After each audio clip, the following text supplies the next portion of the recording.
He just wanted to get through his shift and get back to his son.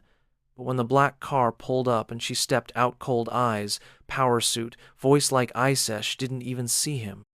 "Open the door," she snapped. So he did. But then he looked her in the eye and said what no one else dared.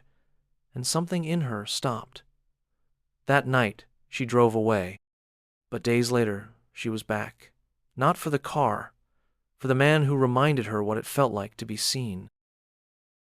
The air outside the downtown hotel shimmered with heat as Michael adjusted his valet cap and jogged to the next car, pulling into the circular drive.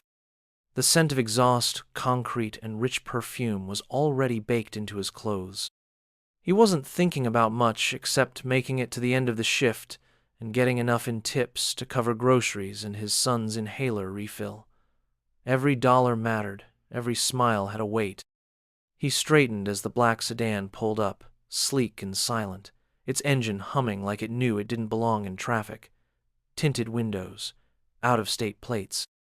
Michael already knew what kind of person was inside, the kind who didn't see people like him.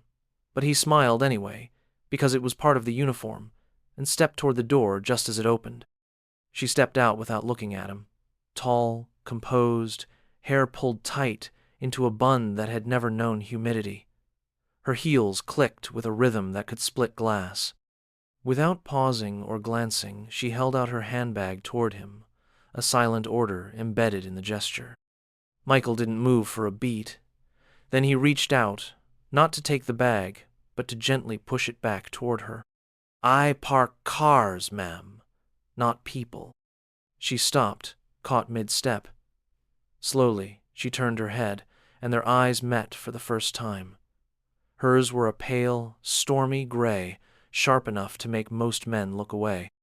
But Michael had been looked through enough times in his life to know the difference. He didn't flinch. A moment passed. Then she lowered the bag, only slightly, and gave a small, clipped nod. "Of course." Michael opened the driver's side door and slid into the leather seat. The interior still smelled like a dealership.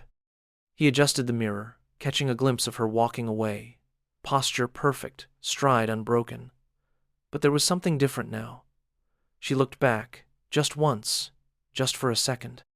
By the time he pulled the car into the garage, he'd forgotten her name, if she'd ever said it. But the way she had paused, that stuck. Not because she had noticed him, but because for the first time in a long while, he'd said something that made someone like her stop walking. He checked the tip tray before heading to the next car. Nothing yet, but it wasn't the tip he remembered. It was her eyes. Evelyn Lewis didn't make a habit of noticing people like that. The valet, the doorman, the barista who remembered her name without ever hearing it. They existed on the periphery of her world, orbiting her schedule, her meetings, her endless pursuit of control. She paid them well enough through the systems that managed her life, and that, in her view, was the full extent of what was required. She had built her reputation on efficiency and precision, on knowing what mattered and what didn't. But as she stepped into the lobby, her heels clicking across marble floors, something about that man's voice lingered. It wasn't the words. It was the tone. Calm, steady, grounded in something she didn't recognize. Or maybe had forgotten. Her assistant trailed her, juggling a tablet, a phone, and 2 coffee orders she hadn't asked for but would drink anyway. In the elevator, the assistant glanced sideways. "You okay?" Evelyn didn't answer right away. She adjusted her sleeve and looked straight ahead. Her reflection stared back from the mirrored panel immaculate, unreadable, armored in silk and strategy. "The valet," the assistant tried again. "He kind of had a tone." "He corrected a mistake," Evelyn replied flatly. "A mistake?" "I assumed he was a bellhop." The assistant gave a nervous laugh, one of those high-pitched notes designed to smooth tension. Evelyn didn't join her. She didn't need smoothing. On the top floor, her office waited with its sweeping view of the skyline, a perch above the noise of the city. The windows were always clean. The glass never let in sound. It was perfect, controlled, unreachable. She stood there for a moment, letting the silence settle. Behind her, the assistant buzzed around like a bee before disappearing into another meeting. Evelyn didn't move. She thought of the way he had looked at her. Not challenging, not hostile, just honest. Like he didn't care who she was, only what she said. That was new. She turned back to her desk, pulled out her planner, and marked a red line through a midday appointment she didn't want to take. Then she stared at the empty space on the page. Her pen hovered for a second. She didn't write anything. The next morning, she would get in the car again. She would pull up to that same curb, wearing the same heels and the same armor. But something would be different. Not in the routine. Not in the world. In her. Michael unlocked the apartment door quietly, careful not to wake the building. The hallway light flickered behind him as he stepped inside, shutting out the world. The space was small, just a narrow living room connected to a kitchenette, with a couch too short to stretch out on and walls too thin for arguments.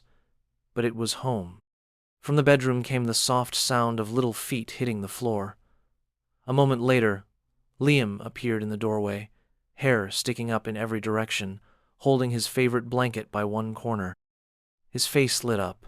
"Daddy," he whispered, trying to be quiet and failing completely. Michael dropped his bag and knelt down, arms wide. Liam rushed into them with the kind of force only a 6-year-old could muster. Michael scooped him up and hugged him tight, feeling the weight of the day fade from his shoulders. "Shouldn't you be asleep?" he asked, kissing the top of Liam's head. "I was, but I heard the door and I waited. Just in case it was you." "It's always me," Michael said softly, carrying him back toward the bedroom. "Always will be." He tucked Liam back under the blanket and sat on the edge of the bed. The nightlight cast a warm circle on the wall. The room smelled like crayons and shampoo. Michael leaned against the bed frame and pulled the old storybook from the nightstand. Its spine was cracked, corners frayed. Liam rested his head against his father's side, thumb in mouth, already drifting as the familiar rhythm of the story filled the room. By the time Michael finished the last page, Liam's breathing had slowed. Michael stayed a minute longer, watching him sleep, then rose and returned to the kitchen. He opened the fridge, scanning its contents. Half a carton of eggs, a few slices of lunch meat, milk just barely within date. He poured himself a glass of water instead. His wallet sat on the counter, tipped open. He emptied his pocket change into it and counted silently. It wasn't enough yet, not for the inhaler, but maybe after tomorrow's shift. Michael leaned against the counter and stared at the dark window. His reflection looked older than it should have.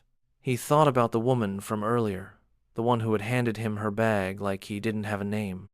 Then he remembered how she looked when he gave it back, like someone who'd forgotten what it meant to be seen. He turned off the light. There was work in the morning. It was early afternoon when the black car rolled into the hotel driveway again. The same sleek machine, the same quiet hum beneath the engine. Michael glanced up from the podium, squinting against the sun. His stomach sank for a second, unsure why. Maybe it was the memory of that moment when she handed him her bag. Maybe it was the way she hadn't looked at him, just through him. But today, she didn't get out right away. The car idled longer than it needed to. Michael waited, unsure whether to approach or give her space. He caught a glimpse of her profile through the tinted glass. She was just sitting there, still as stone. Her eyes weren't on her phone. She wasn't fixing her makeup. She looked like she was trying to decide something important. Eventually, the door opened. She stepped out, dressed sharply as ever, heels perfect, coat pressed. Her eyes swept the entrance, then landed on him. Their gazes met again. "Miss Ice returns," Michael said, dry as dust, holding the door with a little bow. He wasn't sure what possessed him to say it, but once the words were out, he didn't take them back. Something flickered in her expression, a spark behind the stillness. She smiled. Not big, not long, but real. "I suppose I deserve that," she replied, adjusting her bag on her shoulder. Michael didn't say anything. He just nodded and stepped aside. As she passed him, she slowed. Not much, but enough to notice. "You work every day?" she asked without turning. "Most," he answered. She paused again. "You like it?" He gave a soft shrug. "I like what it pays for." Her lips pressed together like she wanted to say more, but the moment slipped by. She walked into the building, shoulders straight, stride confident, but it wasn't the same walk as before. She didn't move like she was made of ice now, more like someone who'd remembered how to bend. Michael returned to the podium, checking the tag on her keys before handing them off to the next valet. He stood there for a while longer than he needed to, staring at the revolving door she had disappeared through. She had looked at him this time, really looked, and for some reason it felt like the day might just go a little easier. The third time she came, she brought coffee. Michael noticed her before the car even came to a full stop. He wasn't looking for her exactly, but something about the hum of that engine made him glance up. Same vehicle, same sharp silhouette behind the wheel, but this time her window rolled down before he could reach the door. She leaned slightly toward the open space and held out a small cardboard tray with 2 cups. Her voice was steady, but it carried something different now, something lighter. "Hope you take it black." Michael blinked, then accepted the tray. The heat seeped into his palms, familiar and welcome. He looked from the cups to her face. She was wearing sunglasses, but there was a curve at the edge of her mouth that hadn't been there the first day. "Thank you," he said, meaning it. "I figured you stand out here long enough. Someone ought to bring you something warm," she replied. He smiled and lifted one of the cups. "You know, most people don't remember the valet's caffeine preferences." "I'm not most people," she said, stepping out of the car. "No," Michael replied. "You're not." She didn't walk away immediately. Instead, she lingered by the open door, adjusting the strap of her handbag. Her movements were slower now, not rushed like before. There was something searching in the quiet between them. "You work this job to make ends meet?" she asked after a moment, not unkindly. Michael sipped the coffee. It wasn't perfect, but it was hot and real. He nodded. "My son's got asthma," he said. "Inhalers aren't cheap. Neither is rent." There was no pity in her eyes, just a kind of respect that softened the edges of her expression. "No one talks to me like that," she said quietly. "Maybe they're afraid of the wrong things," he answered. Her gaze didn't drop. She didn't change the subject. She just stood there a little longer, like she wasn't quite ready to step back into the tower behind her. "I'll see you around, Michael," she said finally, reading his name from the badge he'd had sewn back on with crooked stitches. "You know where to find me," he replied. And then she walked away, into the hotel lobby, her reflection catching briefly in the glass. Not as the queen of glass anymore, but as a woman who had brought coffee to the man who had told her the truth. The first time she asked if he was free, Michael thought she was joking. It was just after sunset, the end of a long shift, and the sky had started to turn the color of steel. Most of the cars had come and gone, the hotel's brass doors swinging with the last wave of guests. Michael was rolling up the cord for the valet stand when her car pulled in, quiet and unannounced. She stepped out, this time without sunglasses, her hair looser, her coat open like she wasn't trying to hold everything in place. She didn't wait for him to open the door. "Are you off?" she asked, standing beside the car like she didn't know how much space she took up in a place like this. Michael nodded slowly, wiping his hands on a cloth. "Just finished." She hesitated, then said, "Would you come with me? For a drive?" Michael raised an eyebrow. "You have a driver, don't you?"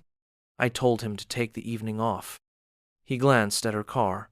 Polished black, spotless, intimidating, then back to her.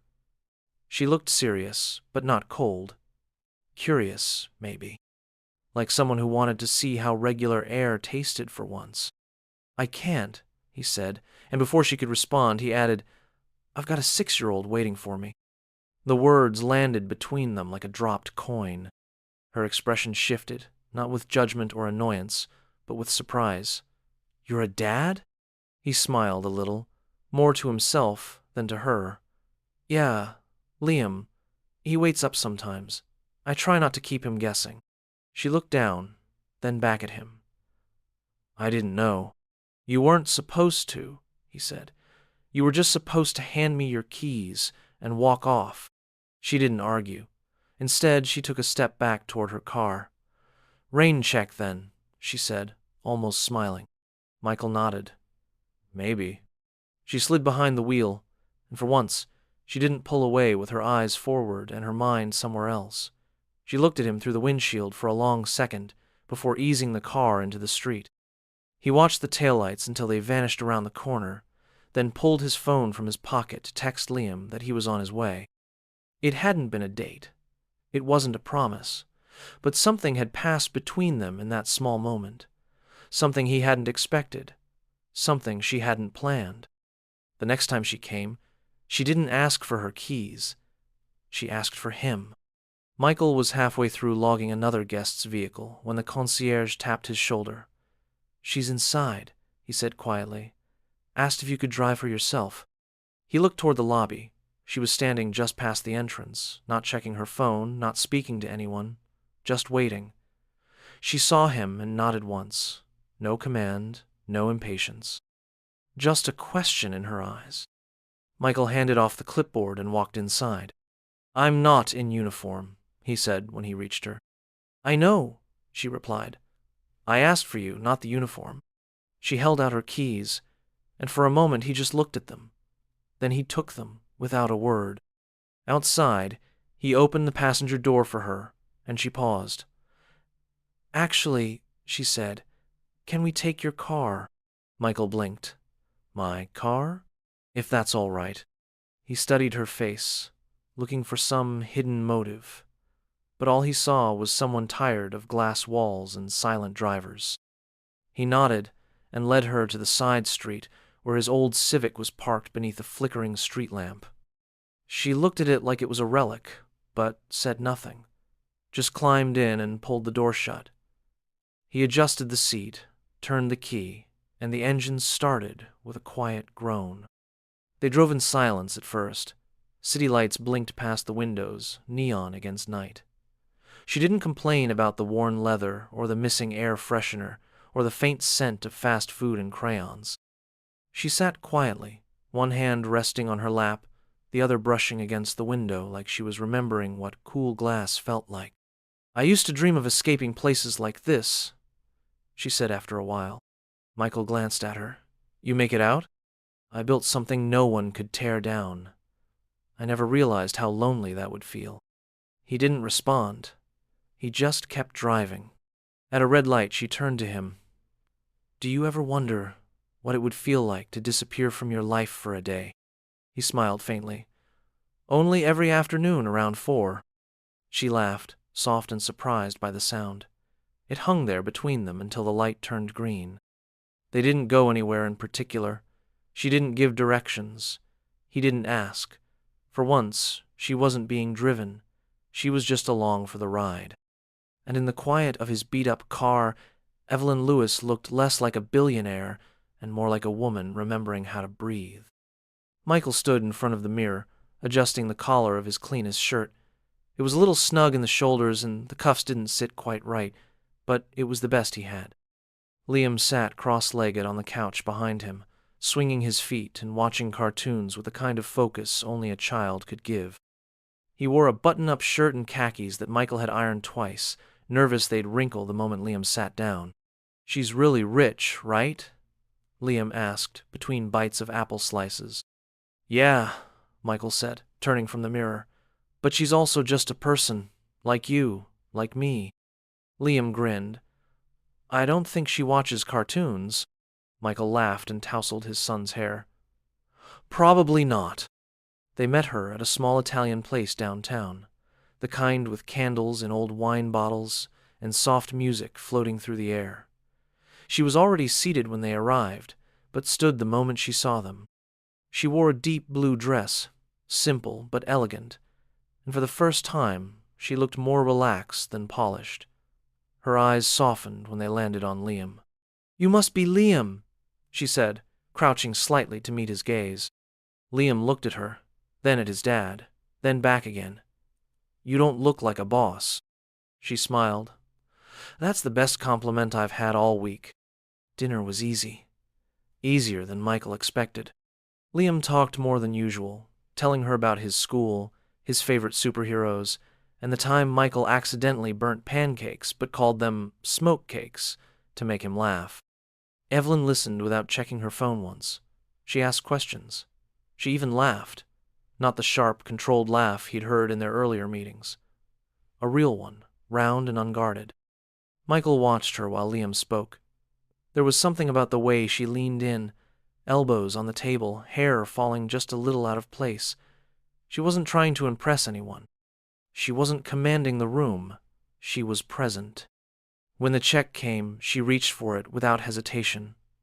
Michael opened his mouth, then thought better of it. Instead, he nodded and said thank you. Outside, the night air was warm, the street quiet. She walked with them to the car, her heels softer on the pavement now. "I'd like to do this again," she said, looking from Michael to Liam. Liam beamed. "Next time, we'll make you smoke cakes." And for the first time, she didn't look like she had somewhere else to be. The boardroom smelled like coffee and tension. Evelyn sat at the head of the long glass table, flipping through quarterly reports as numbers and projections rolled across the screen behind her. Her team spoke in polished tones, each one trying to outpace the other with forecasts and strategy. But her focus slipped, just enough to notice. She was thinking about the little boy with a crooked tie, and the man who had held his chair out like it was second nature. She remembered the way Michael's hand had brushed hers when they'd reached for the breadbasket at the same time, and how he'd looked at her like she was someone worth knowing, not just managing. A voice interrupted her thoughts. One of the younger executives leaned forward, smirking just enough to show he thought he was being clever. "So, Evelyn, rumor has it you've been dining with the valet, making changes to your social calendar?" The room chuckled, light and polite, but it cut sharper than it sounded. Evelyn's eyes lifted slowly. The smirk faltered. "I wasn't aware who I spoke to outside this room was part of your job description," she said coolly. He shifted back in his chair, clearing his throat. The laughter died. Silence took over. She moved to the next item on the agenda without missing a beat, but inside something had cracked. She couldn't name it. Maybe it was the way they looked at her, like she'd let her armor slip, like she'd gone soft. After the meeting, she sat alone in her office, blinds half drawn, the city stretching far beneath her. She should have called him, should have sent a message, something simple. But her fingers hovered over her phone and didn't move. That evening, Michael stood outside a small restaurant with Liam, checking the time. Liam held his hand, swinging their arms lightly, unaware of the weight in his father's silence. Michael checked again. No call, no message. He waited another 10 minutes. Then he crouched beside his son. "Looks like she got busy," he said gently. "It happens." Liam frowned. "Will she come next time?" Michael didn't answer right away. He ruffled his son's hair and smiled. "Let's head home. I'll race you to the car." Liam took off running, laughing into the night. Michael followed, slower, watching his boy disappear into the soft light of the street lamps. She hadn't needed to say anything for him to understand. Something had changed. Not just for her. For both of them. The morning after the missed dinner, Michael didn't expect to see her again. The shift started like any other. Keys came and went. Tires rolled over the hotel's cobbled entrance, and polite nods filled the space where real conversation used to be. He kept his head down, did his job, and tried not to glance at the corner where her car always turned in. But he did, more than once. By late afternoon, he had almost convinced himself to stop hoping. Then the car appeared. Same black shine, same quiet engine, but it slowed this time. Not the smooth, confident pull-in he was used to. This was slower, almost uncertain. She stepped out alone. No phone in her hand, no bag, no assistant trailing behind. Just her, in a soft gray coat and flats instead of heels. Michael stood still, holding the valet stand like it might anchor him. She walked toward him with none of the grace she usually wore, like a second skin. Her eyes searched his face, not for permission or forgiveness, but for something steadier, something true. "I'm sorry," she said, stopping just a foot away. He didn't answer right away. The sound of traffic behind her was steady, distant. "You left us sitting there," he said finally. "Liam kept asking if you were lost." Her lips pressed together. She nodded, accepting it. "I got scared," she admitted. Michael tilted his head. "Of what?" "Of what it meant to care," she said. "Of what I might lose if I let something real get in." He studied her for a long moment. Then he stepped back, just once, enough to create space between them. "If you came to feel powerful again," he said quietly, "I'm not your man." Her face softened. No offense, no fight. Just the edges of a truth she already knew. "No," she said. "I came because you made me feel like one." He raised an eyebrow. "Like a human being," she said, breath catching on the word. "Not an empire, not a headline, just someone who could be seen." A silence grew between them, not uncomfortable, just wide enough to hold something honest. He nodded, slowly. "You still don't owe me anything," he said. "But I want to try anyway," she replied. He glanced at the street, then back at her. The wind stirred her coat, and something in his chest loosened. "Then don't make promises you can't keep," he said. "I won't," she whispered. And for the first time, neither of them had anywhere else to be.